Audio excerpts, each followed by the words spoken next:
He sits down at a piano. The building starts collapsing around him. He spreads his arms like Christ. Chickens everywhere, walls falling, and he just holds it. Surrendered, crucified, in a barnyard. Most people who watch Santa Sangre see a fever dream, a surrealist horror film, something strange and beautiful and disturbing that they can't quite explain. What they are actually watching is a complete occult map of maternal possession, a psychomagic ritual that a director performed on screen with his own sons to heal his own mother wound. A film based on a real serial killer that Jodorowsky met by accident in a cafe, and whose story he recognized immediately because he had lived a version of it himself. And at the center of all of it, a pair of hands. And one question the film spends 2 hours asking before it answers in the very last frame. Whose hands are these? Welcome to occult cinema, where the screen is the sigil, the piano vision. Let's go back to that image, because it's the key that unlocks everything. Phoenix sits at a piano and begins to play, and as the music builds, the world around him begins to fall apart. The walls crack, the ceiling gives way, and in the middle of the collapse, he stops playing and spreads his arms wide. Not in panic, not in self-defense, in the posture of the crucifixion, deliberate, surrendered, arms outstretched like a man who has accepted what is happening to him. And the chickens are everywhere. This is not random surrealism. Jodorowsky does not do random. Every image in this film is a precise symbolic statement, and this one is the most concentrated of all of them. The crucifixion pose is the posture of the sacrificial figure, the one who suffers not because he deserves it, but because the structure around him demands a sacrifice. Christ did not die because he was guilty. He died because the world needed someone to carry what it could not carry itself. Phoenix has been carrying his mother's wound his entire life. Her rage, her grief, her armless reaching. He is the sacrifice the family system demanded. And his unconscious knows it even when his conscious mind cannot yet say it. The building collapsing is the structure that cannot hold the vision. The social self, the performed identity, the constructed reality that Concha built around him. It's all coming down. The truth is too large for the container. And the chickens. In Santeria, in folk magic traditions across Latin America and the Caribbean, the chicken is the sacrificial animal, the creature offered up so that something else might be spared. Phoenix is surrounded by the instruments of sacrifice in a collapsing world, arms spread wide, and he is not running. His unconscious is showing him the truth before he is ready to consciously receive it. This is the Jungian shadow breaking through, the repressed knowledge surfacing in vision because it cannot surface in waking life. The piano is the trigger. Music bypasses the defenses of the rational mind and goes directly to what lives underneath. This vision is the film's thesis statement. Everything that follows is the explanation of how a boy became a sacrifice, and everything after that is the story of how he stopped. The parents. To understand Phoenix, you have to understand the two forces that made him. His father, Orgo, is a knife thrower. Think about that as a profession for a moment. A man who makes his living by throwing blades at a woman and calling it entertainment. Violence is art, danger is intimacy. The threat of destruction dressed up as skill and presented to an audience that applauds. And he performs it in an American flag costume. This detail is not decorative. Orgo is performing an identity that is not his. The American flag on a Mexican circus performer is a costume of aspiration and borrowed power. He has wrapped himself in the symbols of a dominance he does not actually possess. He is performing masculinity, performing nationality, performing authority. And underneath the performance, there is a man who cannot control his appetites, cannot honor his commitments, and cannot face the consequences of either. The eagle tattoo he forces onto Phoenix's chest is the same statement made in flesh. The eagle is an imperial animal. It's a predatory creature. It's the symbol of nations that conquer, inscribed onto his son's body as a declaration of ownership. This is my son. This is my territory. This is my mark. Concha is his perfect mirror.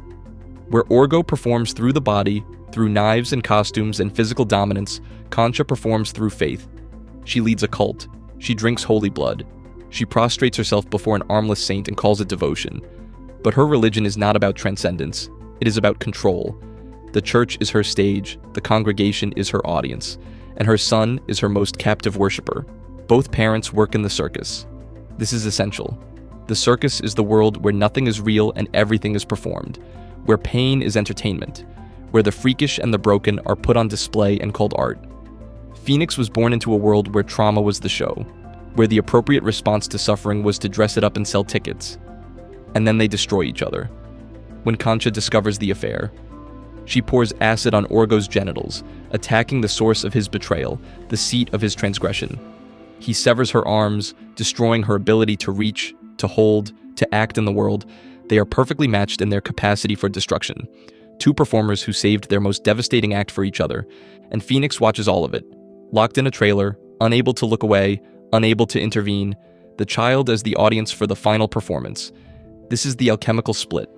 Two opposing forces, the solar masculine and the lunar feminine, the body and the spirit, the knife and the blood, tearing the child between them. He cannot choose either parent without betraying the other, so he chooses both. He carries both, and the weight of carrying both is what breaks him. The church. Concha's church is built around an armless girl saint, a young woman who lost her arms. The story is never fully told, which is deliberate, and whose blood pooled on the ground and was declared holy. Santa Sangre, holy blood. The title of the film is The Theology of the Cult. The central symbol of the congregation is the locked arms.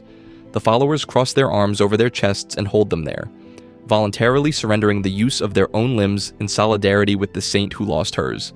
Think about what this means as a spiritual practice. The wound is not healed, the wound is worshipped. The limitation is not overcome, it's replicated. The congregation does not aspire to wholeness. It aspires to shared suffering. This is Concha's religion in its essence.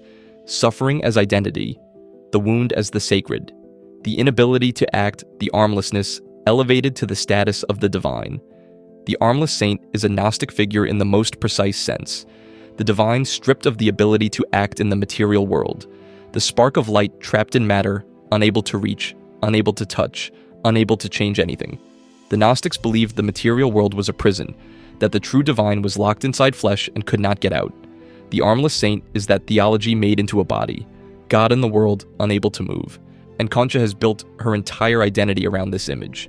She is the saint's most devoted servant, which means she has built her entire identity around the worship of powerlessness, around the sanctification of the wound. The church is demolished by the authorities. The state arrives and tears it down, institutional power destroying personal heretical faith. And this destruction does not liberate Concha, it radicalizes her. Because her religion was never really about the saint, it was about herself. The church was the container for her own suffering, and when the container is destroyed, the suffering has nowhere to go except into her son, the Dark Madonna, the Mother of God inverted. Where the Madonna offers her son to the world as a gift of love, Concha takes her son from the world as an act of possession. He is not given, he is consumed. The holy blood pools on the ground, and Phoenix watches his mother drink it. His first communion is not bread and wine, it's the sacrament of the wound, and it will be the only religion he knows for the rest of his life, until Alma shows him another way. The elephant. There is one creature in this circus that is not performing, the elephant. In a world of costumes and knives and holy blood and locked arms, the elephant is simply itself. Ancient, gentle, enormous, and completely out of place in the world it has been placed in. It does not perform its nature, it simply has one. And Phoenix loves it with the uncomplicated totality that only children and animals are capable of. When the elephant dies, slowly, painfully, bleeding from its trunk, Phoenix dreams that he is the elephant. He is lying on the ground, bleeding from his nose, while the elephant bleeds from its trunk. Their wounds are the same wound. Their deaths are the same death. He is not watching the elephant die, he is dying with it. The last innocent thing in his world, and the last innocent part of himself, leaving at the same time. The burial scene is the only genuine funeral in the entire film. In a world that gives human beings no dignity in death, where bodies are consumed by scavengers, where the dead are painted white and buried in secret, the elephant receives a procession. Phoenix leads it. He is the chief mourner for the creature that represented everything the circus world was not, everything his family was not: gentleness, presence, a self that needed no costume. And then the scavengers come. The elephant's body is taken to a ramp that dumps the coffin into a ravine. The scavenger town that seems to live off what is dumped here is ransacked and torn apart, the world consuming what is sacred the moment it becomes vulnerable. The elephant that was too large and too pure for the circus world is reduced to pieces in the place where the city puts everything it wants to forget. Phoenix has no time to grieve, because immediately after, Orgo sits him down and tattoos the eagle onto his chest. You don't get to grieve, you get a tattoo. And Orgo tells him he cries like a girl. The tattooed woman. The tattooed woman is not a character. She is a symbol walking around in human skin. Her body is covered in tattoos, images, patterns, a life written permanently into the flesh. She is the body as text, the physical self as a record of everything that has happened to it. She cannot hide what she is. It's written on her, visible to everyone, permanent, and she is Orgo's lover. This is the image that Concha cannot survive, not the affair itself, the embodied, visible, undeniable proof of it. The tattooed woman is everything Concha is not. She lives in the body without shame. She displays herself without apology. She is desired precisely because she is exactly what she appears to be.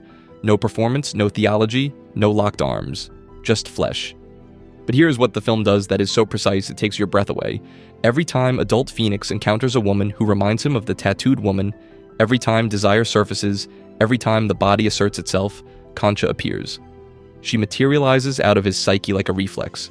Like an immune response, the system has been programmed. Desire equals threat. Sexuality equals betrayal.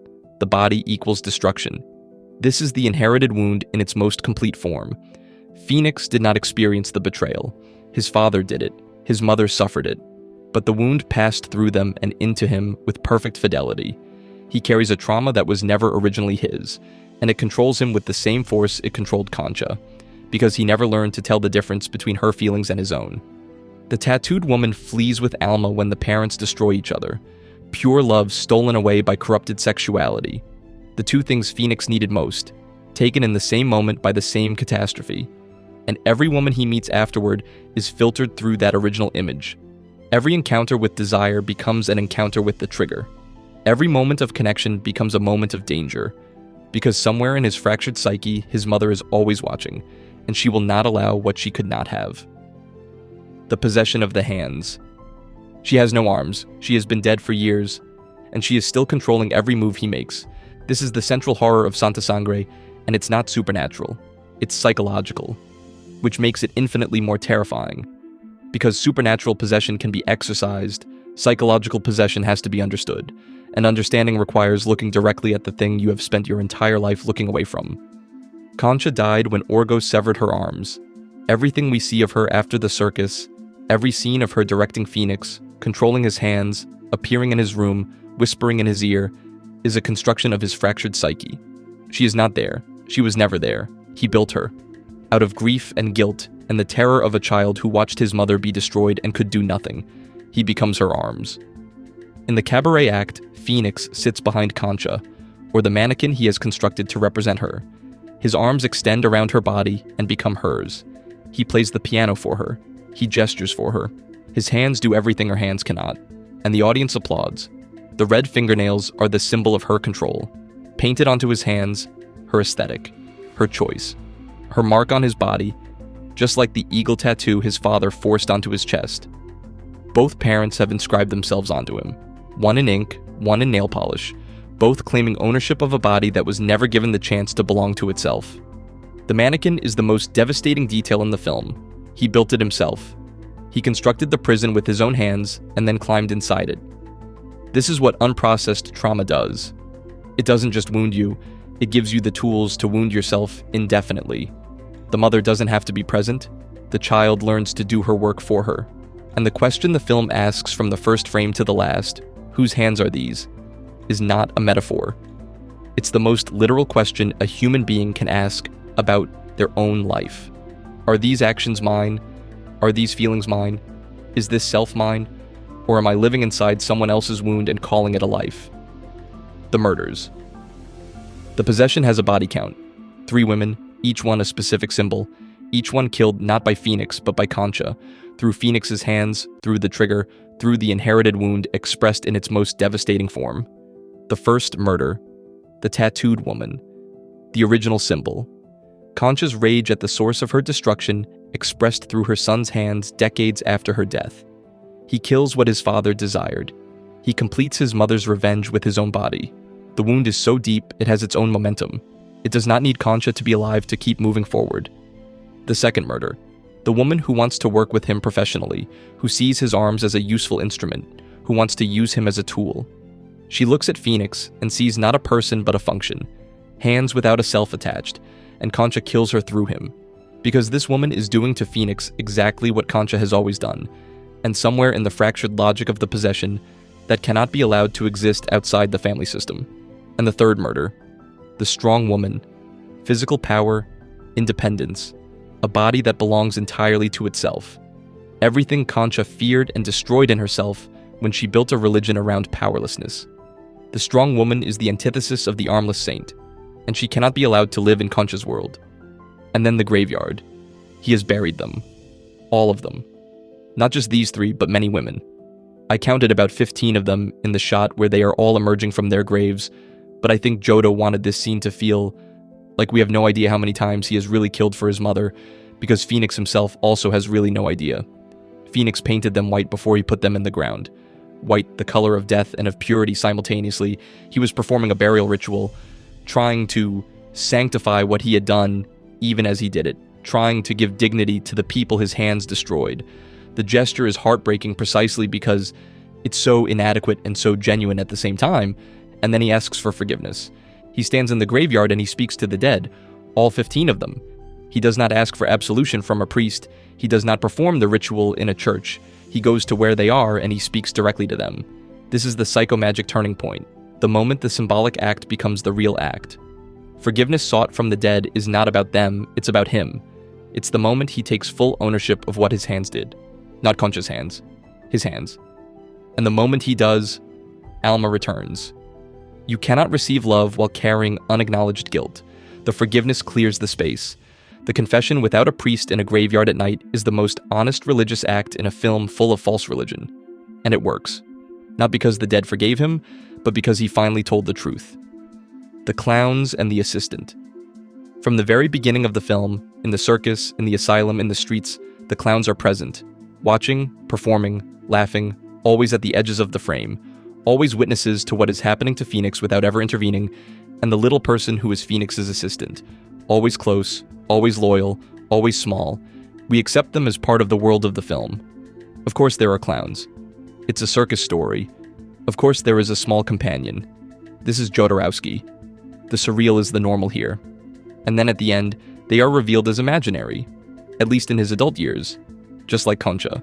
The clowns are the dissociated child self, the part of Phoenix that survived the trailer, survived watching his parents destroy each other, by splitting off from the experience and watching it from a distance. The part that learned to laugh at horror, because crying was not permitted, because Orgo said crying was for girls, because the circus said pain was entertainment. The clown is what you become when you are not allowed to feel what you feel. The little person is the small self, the diminished self, the part of Phoenix that was always tiny in Concha's world, always insufficient, always in need of her direction, always dependent on her arms to give his own meaning. He kept this small self close because it was the only self he trusted, the self that knew how to survive by staying near power rather than becoming it. And at the end, when the effigy burns and the mannequin falls and the possession finally breaks, the clowns dance around the fire, the child self celebrating its own liberation. The dissociated part of Phoenix that has been watching from a distance for his entire life finally allowed to feel something real. Joy. The fire is not just the destruction of Concha, it's the reunion of Phoenix with the parts of himself he sent away to survive. And then they are gone, because he no longer needs them. He is whole enough to stand without the dissociation, whole enough to face what comes next without a clown's mask between himself and the world. Alma. She cannot speak, she cannot hear, and she is the only person in this entire film who sees Phoenix clearly. Alma is deaf and mute, and in a film where language is the primary instrument of control and manipulation, where Concha's voice is the weapon that reaches into Phoenix's mind and directs his hands, where the church uses words to sanctify suffering and the circus uses words to sell it. Alma's silence is not a limitation, it's her power. Concha cannot reach her. The words that built the prison in Phoenix's mind have no purchase on a woman who does not hear them. Alma exists outside the architecture of the possession. She communicates through presence, through touch, through gesture, the body not the word, the language that predates language, the communication that existed before manipulation learned to use speech as its instrument. She knew Phoenix before everything broke. She was his childhood love in the circus, the girl on the tightrope, the one who moved through the air with a grace that the rest of the circus world, mired in its violence and performance, could never touch. She predates the trauma. She is the living proof that there was a Phoenix before Concha's possession, a self that existed before the wound took over. When she returns, and the timing is not accidental, She returns in the wake of the graveyard forgiveness in the space that the confession cleared. She does not try to explain what she sees. She shows him. She finds the mannequin. She holds it up. She shows him what he has been living with, what he built, what he has been calling his mother, and she does not flinch from it. She does not recoil. She holds it steady so he can see it clearly for the first time. This is what love actually does. Not rescue, not explanation, not the imposition of a new narrative over the old wound. Love holds up the truth and stays in the room while you look at it. This is also where the real story enters. Alejandro Jodorowsky met Gregorio Cardenas, the Tacuba Strangler, by accident in a cafe in Mexico City while delivering comic strips. He sat down. He listened. And what he heard was not the story of a monster. It was the story of a boy whose mother never let go.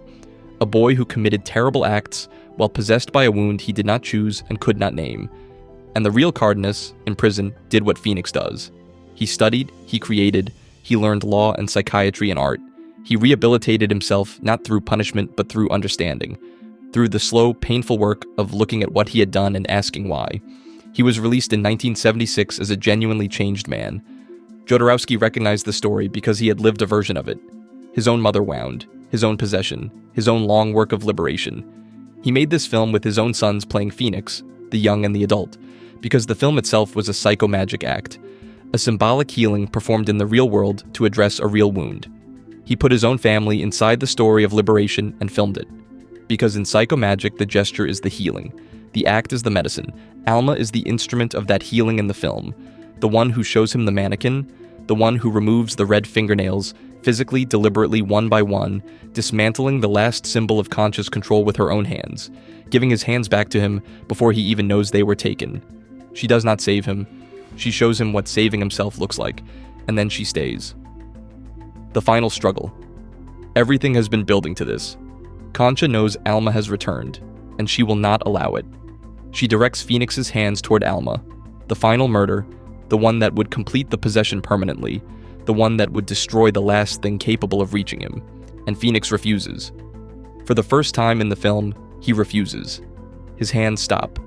Not because Concha releases them, because he holds them, because somewhere in the wreckage of everything he has been through, the graveyard, the forgiveness, Alma's return, the truth she showed him, something has shifted. The possession is not broken yet, but it's cracking. And then Alma shows him the mannequin.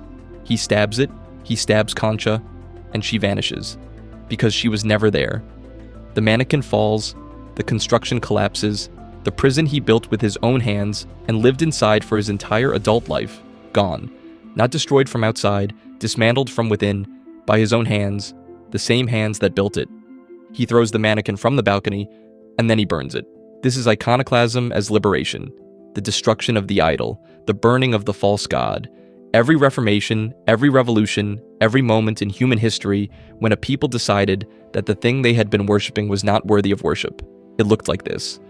The image cast down, the effigy consumed by fire, the sacred object revealed as a constructed thing and destroyed as such. He doesn't just stop believing in her. He destroys the physical object of his belief. Because psychomagic understands what pure psychology sometimes misses. The symbolic act is a real act. The burning is not a metaphor for letting go. The burning is the letting go. The gesture completes the healing that the understanding began. And the clowns dance around the fire, the child self, the dissociated witness, the part of Phoenix that survived by laughing, finally laughing at something worth laughing at. The liberation of the thing that was imprisoned longest, the reunion of the man with the boy he was before the trailer, before the acid, before the severed arms, before the forced tattoo, before the red fingernails and the mannequin and the 15 women painted white in the ground. Alma removes the red nails, one by one, her hands on his hands, returning them to him, and then the police arrive. They order him to raise his hands, he raises them, and he looks at them, and he smiles with the wonder of a man seeing something for the first time. These hands, these specific hands, that threw knives for his father's entertainment, that played piano for a dead woman's cabaret act, that buried 15 women and painted them white and asked them for forgiveness, that stabbed a mannequin and threw it from a balcony and watched it burn. These hands are his. For the first time, completely, irrevocably, his. The entire film has been asking one question: whose hands are these? And the answer arrives not in a moment of triumph, not in a speech, not in a confession or a revelation or a dramatic confrontation. It arrives in a moment of arrest, in an act of surrender, in the raising of two hands toward the sky in response to a police command, and the sudden, overwhelming, joyful recognition that the hands doing the raising belong to the man they are attached to. Surrender as total freedom. The last frame of the film as the first moment of his life. The screen was the sigil worked, and the hands that were taken are finally, completely, irrevocably his own.